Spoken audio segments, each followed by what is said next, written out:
Good afternoon, everybody. This is the 77 C10 Chevrolet pickup with the 305 small block, doing the oil drain back holes in the top of the head.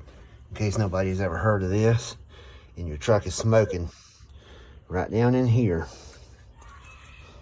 there is a hole behind the head bolt. Take a screwdriver, go down in said hole. Make sure that hole right there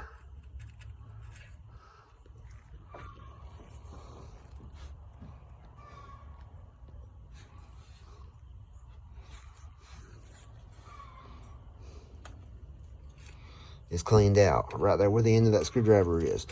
There's one at the top of the, right above the head bolt, on each end of the head. One back there, one up here for your valve covers. You'll put a thin bead or a bead of silicone around the valve cover, let it sit for 5 minutes. Put you some 1/4 studs in each of these mounting holes for your valve cover. Put it on there and let it set for 5 minutes or so, and snug everything down. These don't have to be grunt tight. Just snug them down and it'll push it out around it.